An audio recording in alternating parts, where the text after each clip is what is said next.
up, guys? Corey Erdman here in the Fight Network studios, getting you up to date on everything in the world of boxing. And even when a Jean Pascal fight is signed and announced, it's never a sure thing, so take this first one with a massive grain of salt.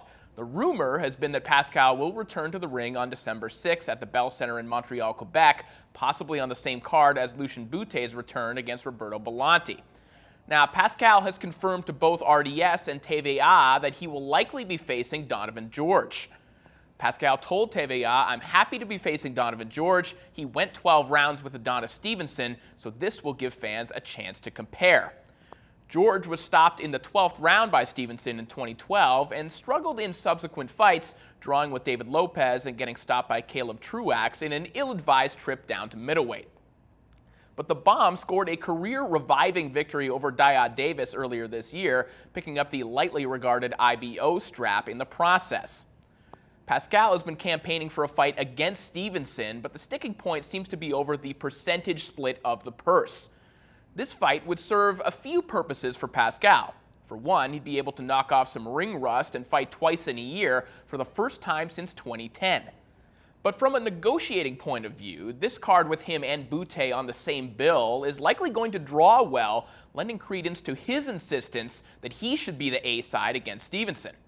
Whether that's actually a good thing when it comes to making the fight happen remains to be seen, but if all goes to plan, another Quebec super fight is being eyed for April for the light heavyweight title.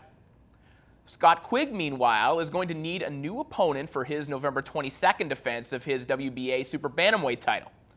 Quigg was expected to face Shingo Wake, the WBA's number 3 rated contender. However, Wake has sustained an ankle injury that's going to keep him out of the fight.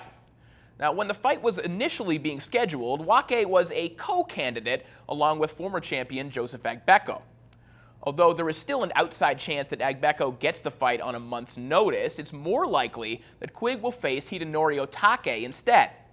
Just reading between the lines here, Otake has vacated his Japanese super bantamweight title and told reporters he will be targeting a world title bout instead. He was also scheduled to be fighting in a stay busy 8-rounder on November 16th, so he's likely already getting in shape.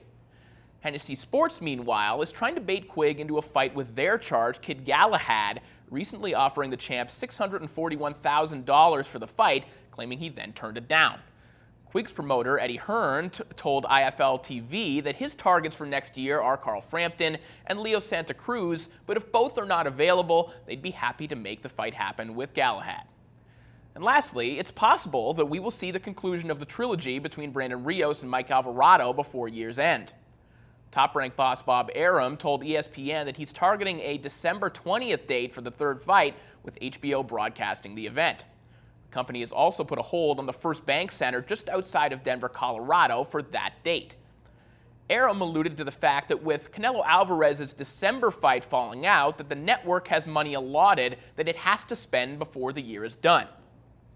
Now, comparisons to Arturo Gatti and Mickey Ward are thrown around a little too liberally in boxing, but Rios and Alvarado together fit the comparison reasonably well. Both Rios and Alvarado have stepped up to face the elites at welterweight, and both have fallen short. Their value and their appeal now has nothing to do with the promise that they may win a title or may be able to beat the sport's very best.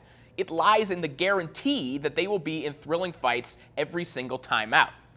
And even if Golden Boy and Top Rank still can't work together, both men could ride out the rest of their careers only fighting their stablemates, and they would all be terrific fights. Timothy Bradley and Ruslan Provodnikov reside under the same umbrella, and no combination involving these 4 men is ever going to be boring.